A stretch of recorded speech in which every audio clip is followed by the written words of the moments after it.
Well,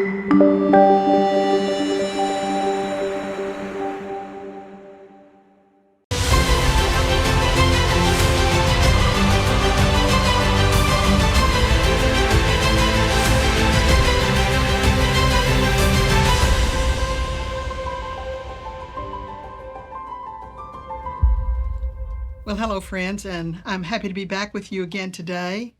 Today we'll be reading Nehemiah chapters 5 through 7. So I hope you have your Bibles to join in. Chapter 5. About this time, some of the men and their wives raised a cry of protest against their fellow Jews. They were saying, "We have such large families. We need more food to survive." Others said, "We have mortgaged our fields, vineyards, and homes to get food during the famine." And others said, "We have had to borrow money on our fields and vineyards to pay our taxes. We belong to the same family as those who are wealthy, and our children are just like theirs. Yet we must sell our children into slavery just to get enough money to live. We have already sold some of our daughters, and we are helpless to do anything about it. For our fields and vineyards are already mortgaged to others." When I heard their complaints, I was very angry. After thinking it over, I spoke out against these nobles and officials. I told them, "You are hurting your own relatives by charging interest when they borrow money." Then I called a public meeting to deal with the problem. At the meeting, I said to them, "We are doing all we can to redeem our Jewish relatives who have had to sell themselves to pagan foreigners, but you are selling them back into slavery again. How often must we redeem them?" And they had nothing to say in their defense. Then I pressed further. What you are doing is not right. Should you not walk in the fear of our God in order to avoid being mocked by enemy nations?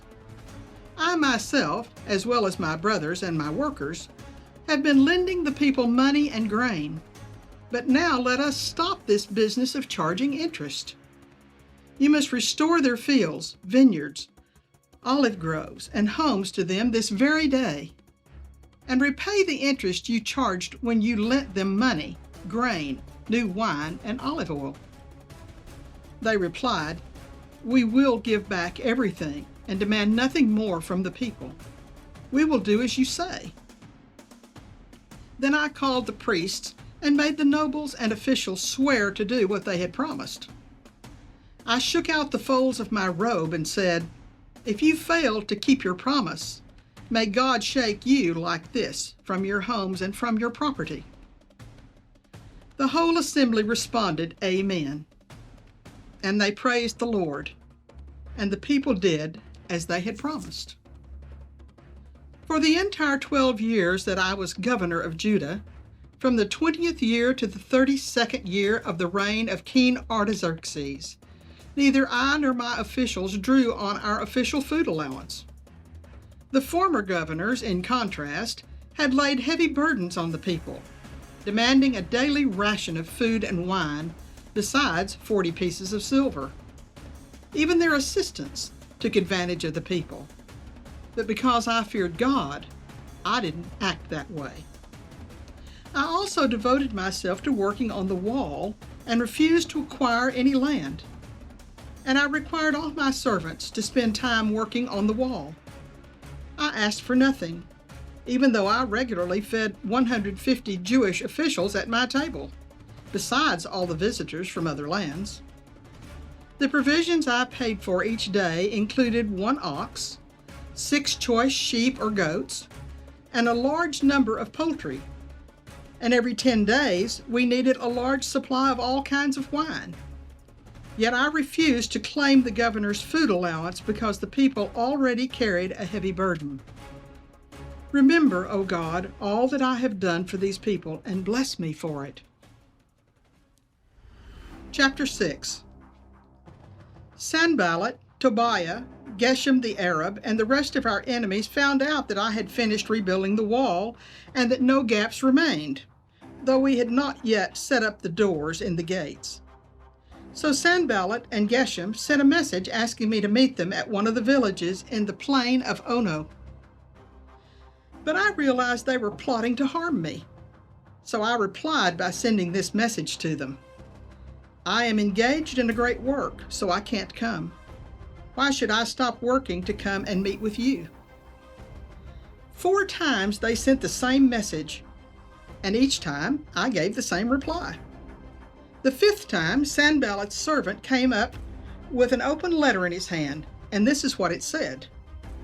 There is a rumor among the surrounding nations, and Geshem tells me it is true, that you and the Jews are planning to rebel, and that is why you are building the wall. According to his reports, you plan to be their king. He also reports that you have appointed prophets in Jerusalem to proclaim about you. Look, there is a king in Judah. You can be very sure that this report will get back to the king, so I suggest that you come and talk it over with me. I replied, there is no truth in any part of your story. You are making up the whole thing.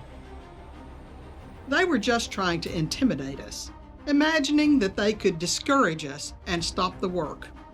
So I continued the work with even greater determination.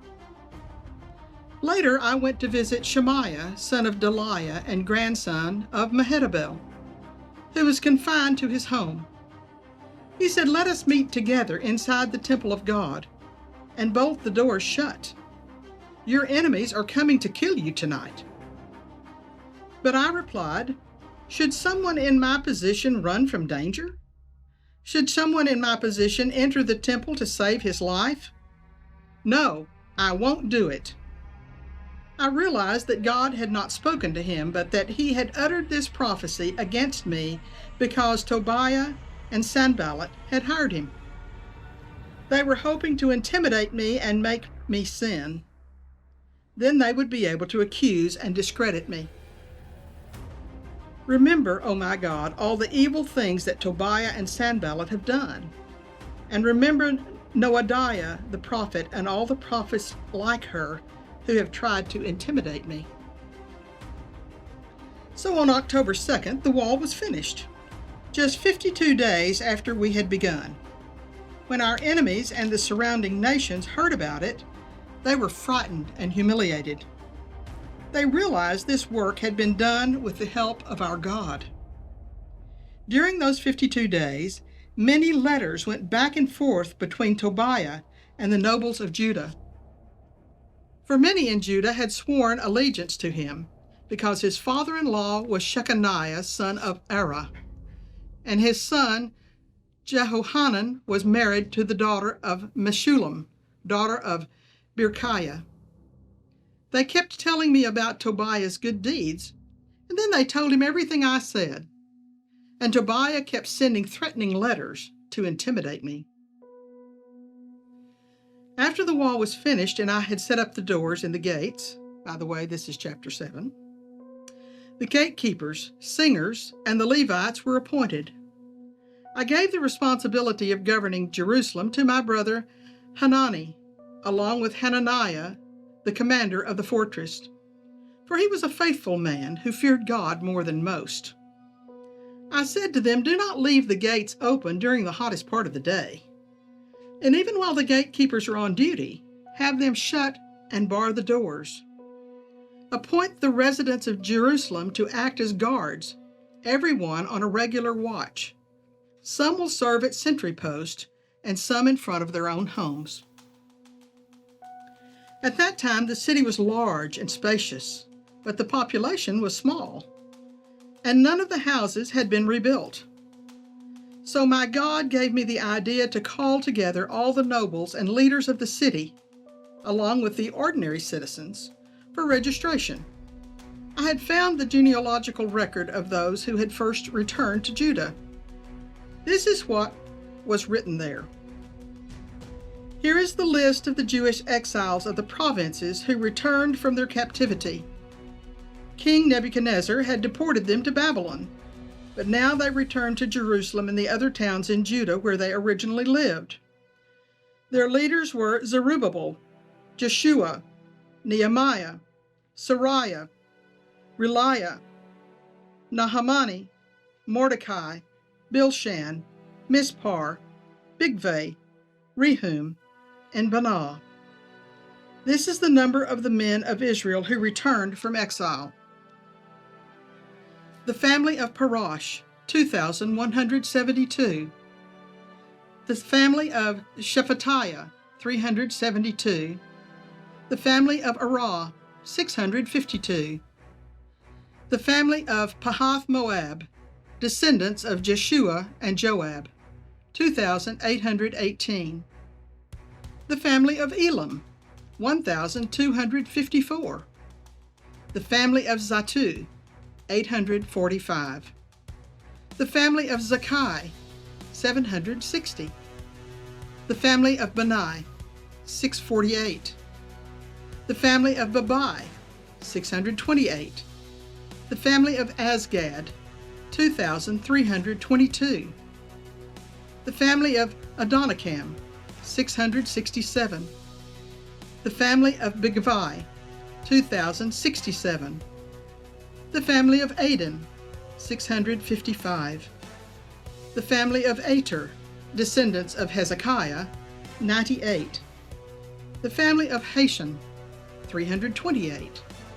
The family of Bazai, 324. The family of Jorah, 112.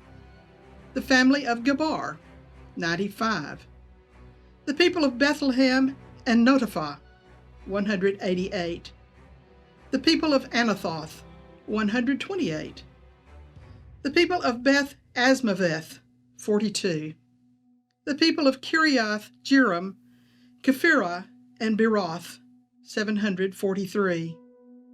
The people of Ramah and Geba, 621. The people of Michmash, 122. The people of Bethel and Ai, 123. The people of West Nebo, 52. The citizens of West Elam, 1,254. The citizens of Haram, 320. The citizens of Jericho, 345. The citizens of Lod, Hadid, and Ono, 721. The citizens of Sanaa, 3,930. These are the priests who returned from exile. A family of Jedediah, through the line of Jeshua, 973. The family of Immer, 1,052. The family of Pashur, 1,247. The family of Haram, 1,017. These are the Levites who returned from exile. The families of Jeshua and Kadmiel, descendants of Hodaviah, 74. The singers of the family of Asaph, 148. The gatekeepers of the families of Shalom, Ater, Talmon, Akub, Hatita, and Shobai, 138. The descendants of the following temple servants returned from exile: Zihah, Hashapha, Tabaoth, Keroth, Sihah, Padon, Labana, Hagabah, Shalmai, Hanan, Gedel, Gahar, Reiah, Rezin, Nekoda, Gazam, Uzzah, Basaiah, Basai, Meunim, Nephisim, Bakbuk, Hakapha, Harhur, Bazluth, Mahida, Harsha, Burkos, Sisera, Tema, Neziah, and Hatipha. The descendants of these servants of King Solomon returned from exile: Sotai, Hassophereth, Peruda, Jala, Darkon, Gedel, Shephatiah, Hatil, Pokereth, Hezebaim, and Ami. In all, the temple servants and the descendants of Solomon's servants numbered 392. Another group returned at this time from the towns of Tel Melah, Tel Harsha, Kerub, Aden, and Immer. However, they could not prove that they or their families were descendants of Israel. This group included the families of Deliah, Tobiah, and Nekoda, a total of 642 people. 3 families of priests, Hobiah, Hakaz, and Barzillai, also returned. This Barzillai had married a woman who was a descendant of Barzillai of Gilead, and he had taken her family name. They searched for their names in the genealogical records, but they were not found. So they were disqualified from serving as priests.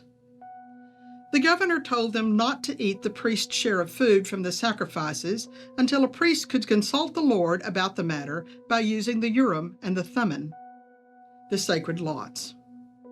So a total of 42,360 people returned to Judah, in addition to 7,337 servants and 245 singers, both men and women. They took with them 736 horses, 245 mules, 435 camels, and 6,720 donkeys. Some of the family leaders gave gifts for their work. The governor gave to the treasury 1,000 gold coins, 50 gold basins, and 530 robes for the priests. The other leaders gave to the treasury a total of 20,000 gold coins and some 2,750 pounds of silver for the work. The rest of the people gave 20,000 gold coins, about 2,500 pounds of silver, and 67 robes for the priests. So the priests, the Levites, the gatekeepers, the singers, the temple servants, and some of the common people settled near Jerusalem. The rest of the people returned to their own towns throughout Israel.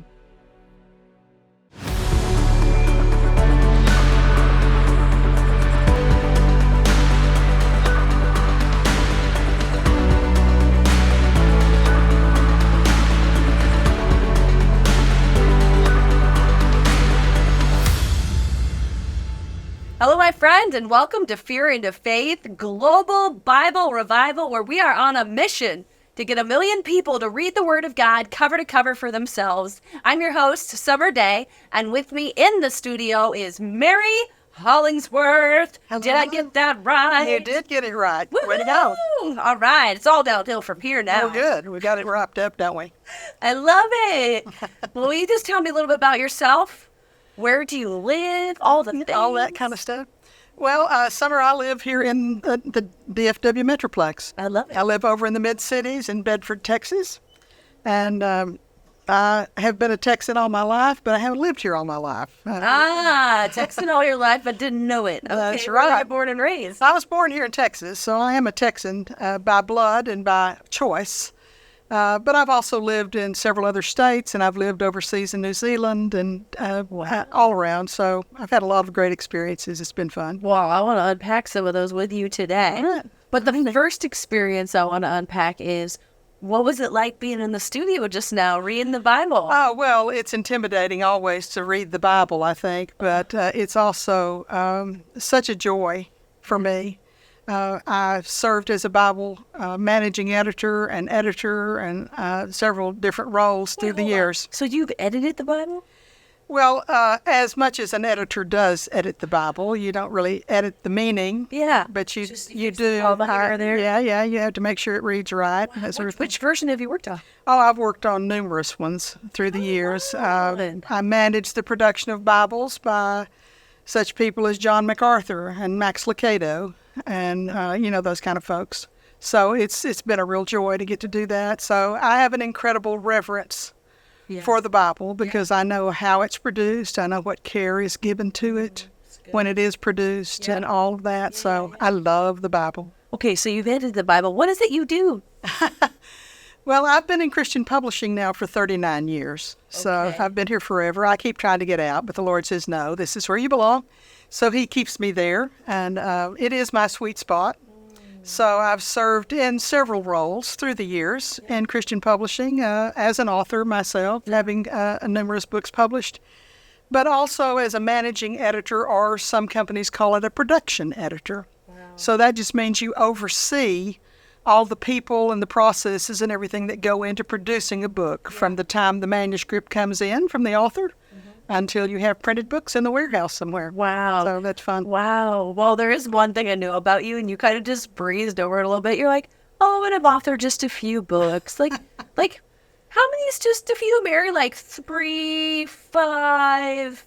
Well, if you counted them all, and I try not to, it's somewhere around 150. Oh, it's just a small number of 150 books. Right. I remember when you first told me that, I was like, did she say 150? Like, I didn't even think somebody could write 150 in a lifetime, girlfriend. Well, it has been a lifetime's work, really for me, and I continue. I love to write. It is my favorite thing. I would hope that you love to write if I did love to 150 write. books. I do. Do you remember them all? Well, only if I'm looking at a list, or if I have a cabinet at home that has a first edition of each one. Yeah. So I can look at that and, I remember them. But if you ask me about something I wrote in one of them 15 years ago, I won't remember that probably. That's amazing. Is this a thing I don't know about? Like, do you personally know anybody else who's published 150 books? I don't really offhand, but there are others that get close. Brother Gil Beers, you probably don't know Gil, but Gil has done over 100 books himself, and he's 95 now. But he's 95. Wow. But he's done lots of beautiful children's books and all kinds of things, commentaries and everything in between. But he's a very talented man. I kind of put this in perspective. I don't even think Dr. Seuss wrote that many books. Probably not, But then I haven't been censored like he has either. Well, I think you need to be a legend. Come on, Mary, 150 books. Yeah. I love it. Do you have a favorite?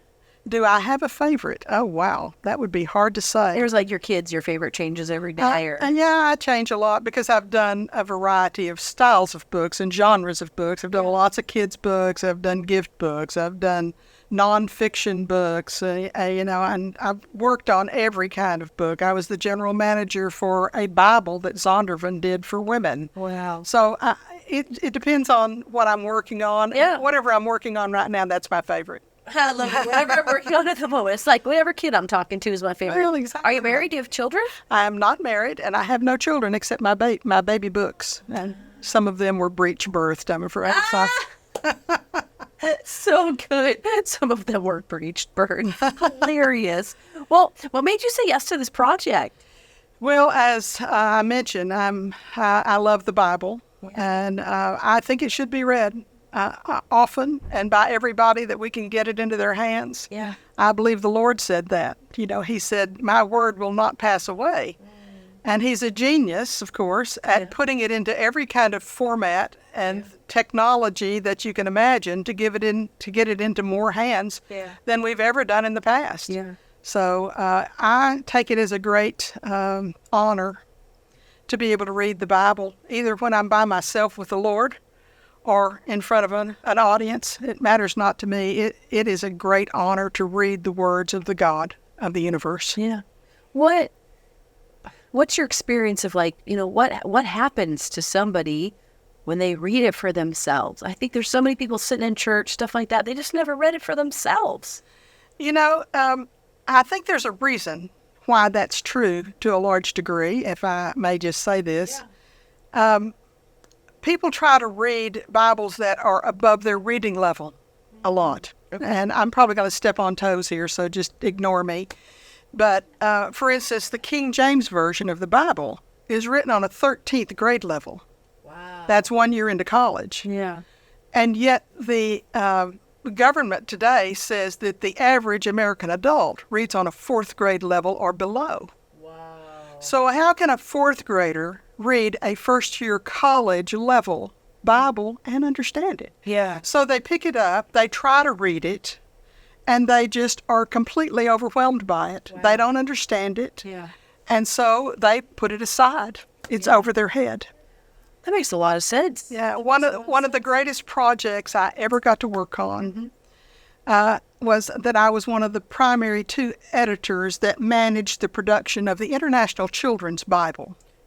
It was the first Bible ever translated on a third grade reading level. So it wasn't a Bible storybook. Yeah. It's an actual translation. We worked with like 21 Bible I scholars. think we have this one. You probably do. Yeah. Is it orange? Does that have Well, maybe. It's been in a lot of different covers. Yeah, for I years. think my daughter has it. She probably does. That's But it's a fabulous. brilliant translation. Yeah. And the minute we got that one out, we began getting calls from people saying, you know, do you have this translation in something that doesn't say children's on the front? Wow. And we realized that it spoke to lots of people, including most adults in our country. Yeah. So we immediately began doing a slightly sophisticated version of it. It's called the New Century Version, and it reads on a lower fourth grade level. Wow.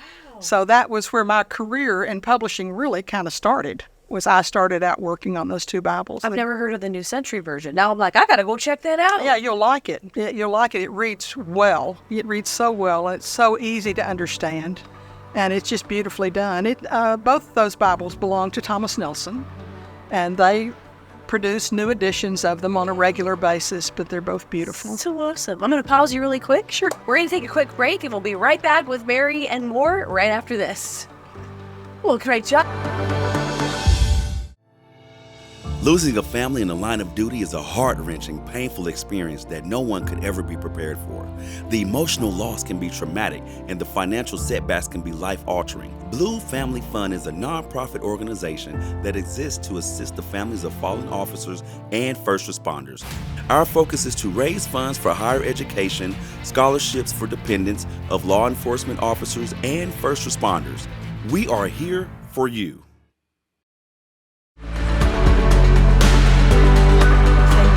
All this stuff. Welcome back. We're here with Mary, the author of not one or two or three or 10, but 150 books. That literally blows my mind. Makes me tired thinking about it. Makes you tired thinking about it. Well, you were sharing a version of the children's Bible you got to work on, and then the one they made for adults was called The New Century Version. New Century Version. It's just a slightly sophisticated version of the same text as the International Children's Bible. So great. I can't wait to get my hands on it. I love Check that one out. I love it. It's great. I love it. Well, one of the questions I love asking people is just to kind of share your God journey. I don't know anything really about that about you. I don't know if you were raised in the church or... Well, actually, yes, I was born to a family that were Christians. Mm-hmm. My dad was actually a minister, and I went to church the first time when I was 2 weeks old. So I've been in the church basically my whole life with very few hiccups along the way. Mm-hmm. It's been my great joy, really, to be a minister's daughter and then a minister's wife. And I've also been a ministry leader, a co-leader, primarily of the music outreach ministry in two large churches. So I've been in ministry all my life. And that doesn't even include the Christian publishing, which has been my livelihood. But my You're service. breezing past just so many things. Okay, let's go back just a hair here. Minister's daughter, and then you married a minister? I did. How long were you married? Well, we were married about 12 years, but he passed away. So he's really my late husband, but he was a personal evangelist. And we directed campaigns for Christ, they were called years ago, and not only in the States, but overseas. Wow. And so we would take groups of people to the mission field, you might call it, wherever that was. Yeah. And we knocked doors and set up Bible studies with people and studied with them in their homes.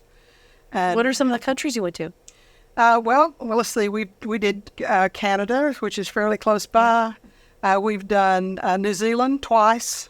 And then we actually moved to New Zealand and lived over there with one of the congregations that had sponsored the Campaigns for Christ. We had a lot of connections with them. How long did you live in New Zealand? We were only there about 6 months because my husband was over the age that New Zealand allows people to immigrate. So they have a 45-year limit. So they don't let you immigrate over there unless you're 45 or under. No way. No, it's true. We could take a break. You can check out the rest of this interview right here or by going to BibleRevival.tv. And if this show has blessed you, you can help us bless others by partnering with us for as little as $20 a month and help us to expand the reach of this show. We'd also like to invite you to join our Kingdom Discipleship Program, where you have an opportunity to get on weekly Bible Zoom calls with us and people around the world to deep dive into His Word. And you can check all that out at BibleRevival.tv. I'll see you next time, my friend.